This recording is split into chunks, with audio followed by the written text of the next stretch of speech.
என எழுத துவங்கினால் அவர் பெயருக்கு முன்னால் அறிஞர் என கைகள் தானாக எழுதச் செல்லும். அண்ணா என நினைத்தால் தமிழ்நாடு என பெயர் மாற்றம். வாஞ்சையோடு அவர் தம்பிகளுக்கு எழுதிய கடிதம். தமிழக அரசியலின் அச்சாணியாய் அவர் செய்கைகள் நினைவுக்கு வரும். அவருடைய உருவத்தை நினைத்தால் இந்த நிலத்தின் தலைநகரத்தின் முக்கிய சாலையில் நடுநாயகமாய் கைகளை தூக்கி நிற்கும் அந்த சிலையும் நினைவுக்கு வரும்.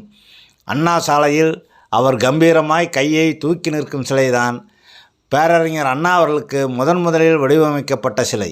இந்த சிலை 2017 பொன் விழாவும் கண்டு முடித்தது. அவரின் இந்த முதல் சிலை உருவான கதை மிகவும் சுவாரஸ்யமானது. அறிஞர் அண்ணா அவர்களின் அரசியல் வாழ்வு 1937 தொடங்கி 1969 அவரது மறைவுக்கு பிறகும் இன்னும் தொடர்ந்து கொண்டிருக்கிறது. தமிழக அரசியல் களத்தில் பல ஆண்டுகள் வலுப்பெற்றிருந்த தேசிய கட்சியான காங்கிரஸின் மொத்த வீழ்ச்சிக்கு வித்திட்டு 1967 ஆண்டு மாநில கட்சியான திமுக ஆட்சியை கைப்பற்றியது. அறிஞர் அண்ணா அவர்கள் முதலமைச்சராக பொறுப்பேற்றார்.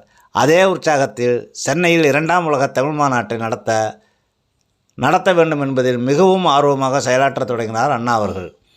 பல நாட்களாக அண்ணாவிற்கு சிலை வைக்க வேண்டும் என்று ஆவல் கொண்டிருந்த மக்கள் திலகம் எம்ஜிஆர் அவர்கள் அதற்கு இதுதான் சரியான தருணம் என்று திட்டம் தீட்டத் தொடங்கினார். அப்போது சட்டமன்ற உறுப்பினராக இருந்த பொன்மனச்செம்மல் எம்ஜிஆர் அவர்கள் இந்த ஆசையை பேரறிஞர் அண்ணா அவர்களிடமே சென்று கூறினார். ஆனால் அதை வலுக்கட்டாயமாக மறுத்துவிட்டார் அண்ணா. ஆனால் அண்ணாவிற்கு சிலை வைப்பதில் மிகவும் பிடிவாதமாக இருந்த எம்ஜிஆர் அவர்கள் மவுண்ட் சாலையில் தான் சிலை வைப்பதென்று இடத்தையும் தீர்மானம் செய்து வைத்திருந்தார். ஒரு முடிவெடுத்தால் அதில் மாறுவதில்லை என்பதில் உறுதியாக இருக்கும் அறிஞர் அண்ணா அவர்கள் தனக்கு சிலை வைப்பதை அனாவசியமான செயலாக கருதினார். ஆனால் பிடிவாதம் கொண்ட எம்ஜிஆர் அவர்கள் அண்ணா அவர்களுக்கு பல அன்பு தொல்லைகளை கொடுக்க ஆரம்பித்தார். கடைசியில் ஒரு வழியாக அண்ணா அவர்களும் சிலை வைப்பதற்கு ஒப்புதல் தந்தார். அண்ணாவின் சில புகைப்படங்களை வைத்து சிலை வடிக்க தொடங்கினார் சிற்பிகள்.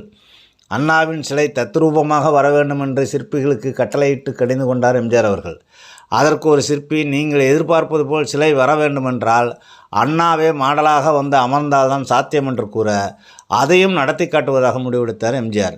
மீண்டும் பேரறிஞர் அண்ணா அவர்களிடம் சென்று அன்பு தொல்லை கொடுக்க ஆரம்பித்து அவரை கட்டாயப்படுத்தி சிலைக்கு மாடலாக அமர வைத்தார்.